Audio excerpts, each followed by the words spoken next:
Yo, Big Kesh back up in here. There's a YouTube channel who goes by the name of Cazavelli, and he did a 616 in LA breakdown. And I think it's gonna be fire. I know we know some things about 616 in LA, but I want to see what new things he have, what new rabbit holes, what new metaphors he got, what new breakdowns is up in there. Cause you know, people be cooking.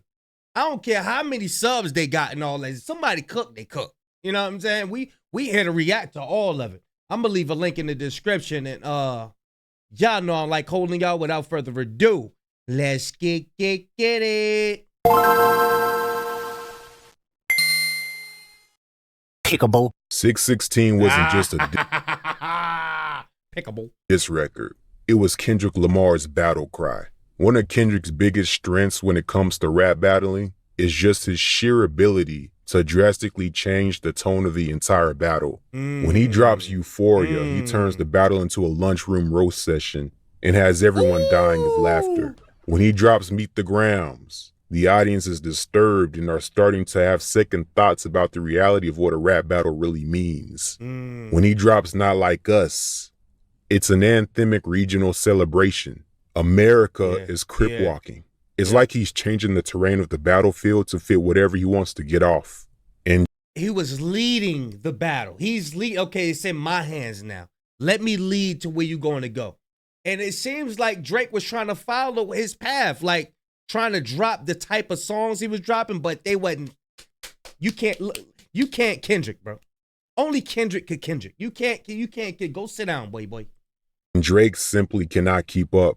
Kendrick was controlling the atmosphere of this battle the entire time, while Drake was just reacting to it. And that's exactly what makes 616 such an effective record. The battle starting with Like That and then going into push-ups to eventually Euphoria. Everything from there on was just juvenile jokes. You wore a size 7 shoe. You and Sexy Red, two bad bitches. But the moment 616 dropped, everyone immediately sobered up. No more games. Like Kendrick was telling us that he's done with these lunch table jokes, and he's dead ass serious now. 616. He graduated on him. He graduated on him. Nah, let me show you. Listen, nah, you put on your deodorant like this, young man. Nah, you don't need to know how to pee straight. Come here, champagne pissy. Look, you're pissing all. You got piss all over your leg from T.I. friend. Come over. Let me show you how you clean yourself up. This is your cologne right here. You want to pay you some cologne? He's talking to him. He talking to him. Scene in LA is psychological warfare displayed at its finest. To emphasize how drastic the tone changes from Euphoria, on one song he's making car noises, and on the other, he's talking directly to God like he's some kind of holy knight, bringing up his deceased grandmother, talking about looking in the mirror and discovering himself for the first time. God, my confession is yours, but who am I if I don't go to war? There's opportunity when living with loss. I discover myself when I fall short. Kendrick low-key gave niggas a whole mantra to live by in 2024. And then he follows it up with some crazy metaphor about living in the circadian rhythms of a shooting star. And then what Drake tried to do? He tried to come out with some stuff talking about circadian rhythm. Drake, you don't know what circadian rhythm is. You know why? Because you can't even get no sleep off no melatonin. Yeah, you can't even get no sleep off no melatonin. So I know you ain't dealing with no circadian rhythm. You need to go sit down. You want to get the party lit and all that. Yeah, so I know you don't know nothing about no circadian rhythm, man. It compares himself to the biblical archangel Raphael and how he set his sights on destroying the industry. He made this a spiritual record. 616 may as well have been a part of the Heart series. This is also where he would really start to insert morality into the battle. Like it was more than just a personal thing. Like, Drake, you're a bad person, and I hate bad people. Do you know what I do to bad people? Out of all the diss tracks, 616 has the least damaging disses. He only called this man a terrible person, and it still felt like it hurt. Or at least on the surface. The most overlooked aspect of 616 is Kendrick's brilliant method of double speaking to both Drake and the audience. Oh, let's in read the previous that, track, brilliant double method speaking. of double speaking. Double speak. We read double speak every day, but what exactly is double speak? Webster Dictionary defines double speak with these words: evasive, ambiguous, high-flown language intended to deceive or confuse. Is Kendrick's brilliant method of a double term was coined double speaking. So he used it to discombobulate Drake's mind. This is why he couldn't get no sleep. To both Drake and the audience. In the previous track, Euphoria, Kendrick is warning Drake not to go there. And 616 is him speaking directly to Drake about what he means by taking it further. To the listener, it just sounds like high-class luxury rap bars. But to Drake, it's a subtle nod and wink. Kendrick is making these references of yacht parties, mentioning wine coolers being spilled, KTW. Oh, he got receipts. He got receipts. Hold on. Let's stop by the receipts, y'all. Let's stop by the receipts. We got to get that. Exposing the dark truth about yachting celebrities. Oh, we got to write that down. We got to react to that. We got to see what that's about. What's Sloan? Dark True Yacht Party. Yeah, we gonna get into this one right here. Mentioning wine cooler. It's the wine cooler joint. It was Madison Beer, who was 16 at the time, that admitted to knocking Drake's glass of wine. I think I seen this video too. Wine cooler all over his white shirt. Not so much of a that's why spilling. Oh, that's what Kendrick meant. Yeah, we seen this break. We heard this breakdown though. We heard this one. Coolers being spilled, KTW, and very particular things that he knows only Drake would know. Girl had like a vodka cranberry or something in her hand, and she tripped and fell and spilled all over Drake, like all over his like white sweatsuit. Leave me alone!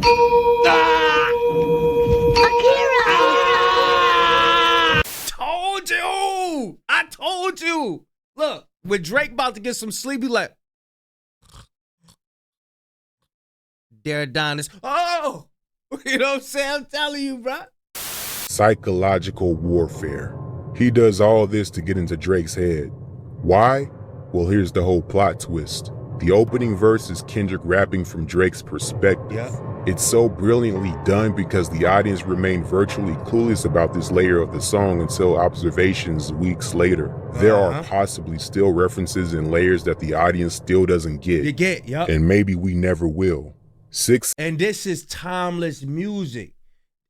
Bruh, it might be something in here the next generation gonna get that we haven't got yet. This is the type of music, this is real music right here. This is real music. You could go back and it's like, oh, snap. That's what he meant. You know what I'm saying? 16 isn't for us to get. 616 is for Drake to get. But perhaps the biggest plot twist of this song is the have you ever thought that OVO was working for me? Are you finally ready to play? Have you ever, let's see, have you ever thought that OVO is working for me? Kendrick is playing cerebral mind games with Drake. Find the jewels like Cash Doll, I just need you to think. How many references to Drake's allies can we even find in this song? Off-White Sunseeker at the marina, fuck a phantom, I like to buy yachts when I get the fever. It has to be Lil Yachty, right? 100 niggas that you got on salary and 20 of them want you as a casualty and one of them is actually next to you? Wait. 21 Savage got something to do with this? Chinese niggas got something to do with it? And the biggest theory being that Kendrick named the song 616 in LA. OVO has a signed producer that goes by the name Mike Zombie, who has a song titled 616.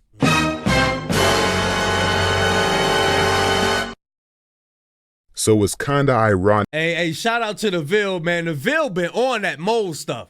DeVille don't play. Hey, look, DeVille been on that mole stuff, man. So is this the mole? This the mole? Anytime that there's any clues of there being a mole, best believe Ville gonna be on it. Ville gonna be right. He gonna be on top. He gonna be on top of it. When Kendrick subtly ends the song with, before you figure that you're not alone, ask what Mike would do. There's been a lot of Prince and Michael jabs throughout this beef at this point. So the whole time we're just thinking, oh, you are not alone, the Michael Jackson song. But this also could have been a double entendre hinting at Mike Zombie. Hilarious. Crazy, scary, spooky, hilarious. Crazy, scary, spooky, hilarious. Crazy. Layers, man. Side note, I love how he addresses academics in such a casual way. Not even giving him too much shine, but just pointing out, hey, y'all see the 35-year-old cheerleader in his corner right there? Yeah, he compromised, and he just keeps it moving. Never acknowledges him again. Fucking loser. I doubt that Kendrick. But he blew up his moment. He blew it up. What did I do? Hold on, Kendrick mentioned me. He mentioned me. I thought you don't like him. I thought you don't like him. Why are you trying to? You making a whole you made a whole week's worth of videos of Kendrick mentioning you, but you don't like him though. Yeah, he was happy. He was happy. He trying to get another mention. He trying to get another mention, y'all. Kendrick would actually give Drake any intel about where he got his info from.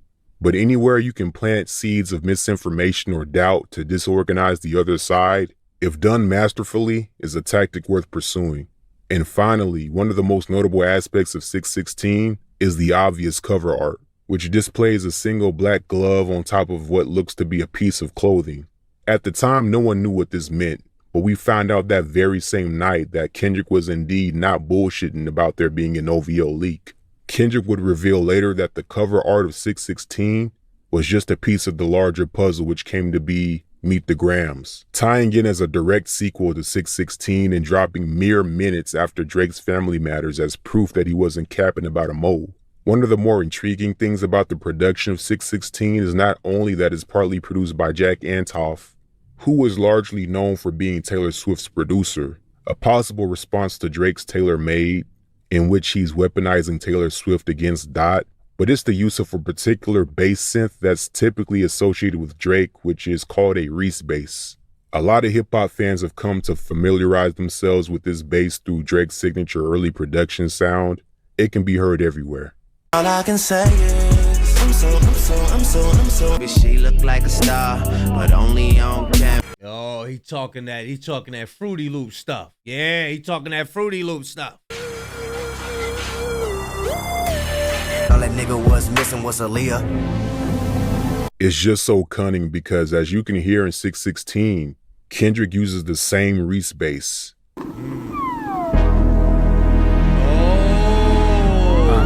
Yeah. I told you we was gonna get something new. Y'all. The theory that 616 is indeed Kendrick rapping from Drake's perspective. This is a cute attention to detail that you just don't find in a rap battle, man. 616 put on a spectacle that I never even fathomed would be something I'd hear inside a rap battle. I can only imagine how nerve-wracking this was for Drake to hear for the first time. Even though it's the least deadly diss, I think what I love most about 616 is that out of all of Kendrick's disses, this one is his most, I'm going to fuck with you, and there's nothing you can do about it. It's sinister. That's why it says the evil genius of 616 in LA. This was the one that was like, yeah, okay. I'm going to show you how my mind do. Understand, y'all, these tracks was done in 17 days. For him to get that deep into thought in 17 days, that's the genius part of it.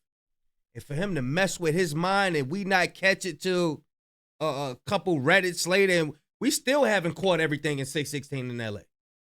We still haven't caught everything. That's the evil part. Like, yo, I'm about to, you know what? I'm about to put your mind. Because this is what you like doing. You be doing the same thing to people. You know what I'm saying? But you've been doing it your whole career, getting away with it. Now I'm about to give you your own medicine. Give you a taste of your own medicine. However the damn saying go. But yeah, I'm going to leave a link in the description. Shout out to Cazavelli, y'all. That was fire. I like that breakdown. Big Kish signing out. I'm going, y'all.